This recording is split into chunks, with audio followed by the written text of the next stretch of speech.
Hello बच्चों, let's read out the question first. So question says charged spherical conductors A and B of radii 5 mm and 10 mm are separated by distance of 2 centimeter. If the spheres are connected by a connecting wire, then in the equilibrium condition, the ratio of magnitude of the electric fields at the center of spheres A and B will be.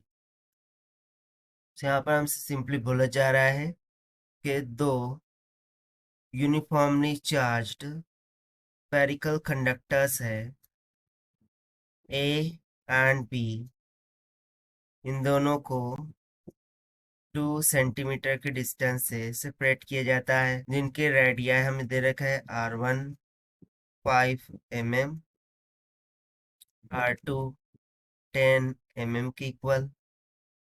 अब यदि spheres को हम connect करते हैं conducting wire से, so equilibrium condition में ratio of their magnitude of electric field for A and B निकालना है।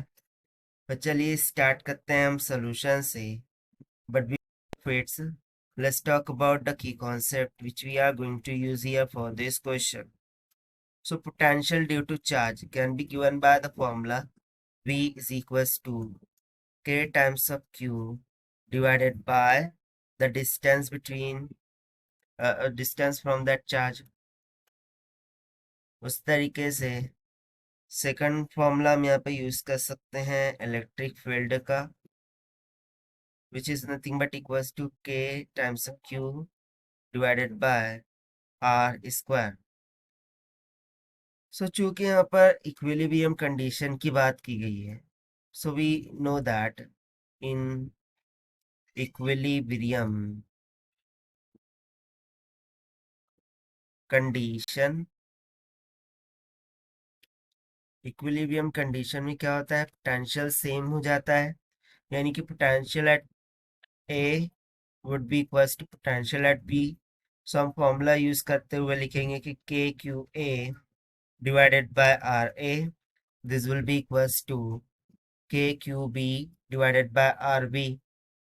सो के से के कैंसिल आउट हो जाएगा और हमें सिंपली मिल जाएगा Q A by Q B is equals to R A divided by R B. ना देखिए, ये जो रेडियस है ये हमें दे रखा है, जिसको हमने माना था R1 R2 5/10, सो हो जाएगा 5 डिवाइडेड बाय 10 यानी कि 1/2। इसे हम मान लेते हैं इक्वेशन नंबर फर्स्ट। ना उसी तरीके से यदि हम electric field at point A देखें, यानी कि एट स्फीयर ए देखें, सो बाय यूजिंग द फॉर्मूला ये हो जाएगा K times of Q A divided by distance का होल स्क्वायर यानी कि R इसका स्क्वायर। उस तरीके से बी स्फीयर के लिए E B is equals to हो जाएगा K times of Q B divided by R B का होल स्क्वायर। अब चूंकि हमें इलेक्ट्रिक फील्ड का रेशियो लेना है, सो हम सिंपली लिख देंगे कि E A divided by E B, this will be equals to Q A divided by Q B हो जाएगा मल्टीप्लाई बाय आर बी का square divided by R A का स्क्वायर।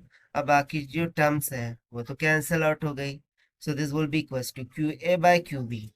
इसका रेशियो फ्रॉम इक्वेशन 1 कितना हो गया, 1/2 की इक्वल। सो इसको हम यहाँ सब्स्टिट्यूट कर देंगे, that is 1/2 multiply by R B by R A. ये बेसिकली इसका रेसिप्रोकल लेना होगा, यानी कि 2/1 का होल स्क्वायर। सो ये हो जाएगा 2/1 का whole square. So 2 square will become 4, 4/2 यानी कि 2। सो सिंपली यहाँ से इलेक्ट्रिक फील्ड का रेशियो कितना निकल के आ गया, 2/1 यानी कि 2:1 की इक्वल। और यही हो जाएगा हमारा required answer for this question, जो कि हमने फाइंड किया by using the potential and electric field concept. So as per the given option B will become correct. So this is the required solution. I hope you understand it well. Best of luck. Thank you.